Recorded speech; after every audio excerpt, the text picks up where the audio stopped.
തെരഞ്ഞെടുപ്പിൻ്റെ തലേദിവസമാണ് വളരെ പ്രമാദമായ ഒരു കേസിൽ വിധി വന്നിരിക്കുന്നത്. ഇപ്പോൾ നടൻ ദിലീപിനെ കോടതി വെറുതെ വിട്ടേക്കും. ഇത്തരം സർക്കാരിൻ്റെ ഭാഗത്തു നിന്നുള്ള വീഴ്ചയാണോ അതോ ഇത്തരത്തിലുള്ള ആളെ അറസ്റ്റ് ചെയ്തതിനകത്ത് സർക്കാരിൻ്റെ ഞാനത് ആ കാര്യത്തിൽ ഞാൻ ഒരു ഇപ്പോൾ നടി എന്നുള്ള നിലയിൽ ആ കുട്ടിയോടൊപ്പമൊക്കെയാണ് ഞങ്ങൾ എന്ന് പറയുമ്പോഴും ഒരു നീതി എല്ലാവർക്കും കിട്ടണം.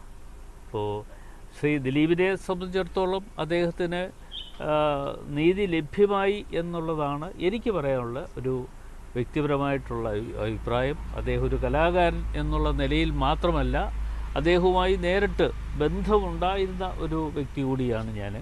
തീർച്ചയായിട്ടും ദിലീപിനെ സംബന്ധിച്ചിടത്തോളം അദ്ദേഹത്തിന് ഒരു നീതി ലഭ്യമായി. കോടതി, അത് ബഹുമാനപ്പെട്ട കോടതി തന്നെയാണ് ആ നീതി. ദിലീപിനെ വേട്ടയാടിയെന്നാണ് അങ്ങ് പറഞ്ഞു വെക്കുന്നത്. അല്ല, ഞാൻ അങ്ങനെയല്ലോ പറഞ്ഞത്. ഞാൻ പറഞ്ഞത് ഒരു അതിപ്പോൾ ദിലീപ് തന്നെ പറഞ്ഞിട്ടുണ്ടല്ലോ, ഉന്നത പോലീസ് ഉദ്യോഗസ്ഥയുടെ നേതൃത്വത്തിൽ ആണ് കുറേ പോലീസുകാരുടെ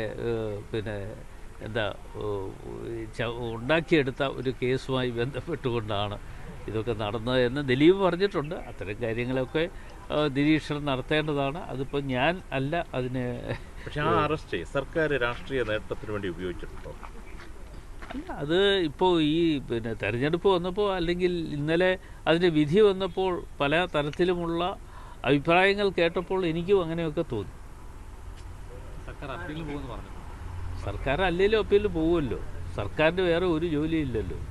ഏത് കിട്ടിയാലും ഏതൊക്കെ തരത്തിലും ആരെ ഉപദ്രവിക്കാൻ കഴിയും എന്ന് നോക്കിക്കാണുന്ന ഒരു സർക്കാരാണ് ഇവിടെ ഉള്ളത്. അപ്പോൾ ആ സർക്കാരിനെ സംബന്ധിച്ചിടത്തോളം എന്ത് കേസുകളും കെട്ടിച്ചമച്ചുണ്ടാക്കാൻ തയ്യാറായി നിൽക്കുന്ന ഗവൺമെൻറ്റാണ് ഇവിടെ ഉള്ളത്.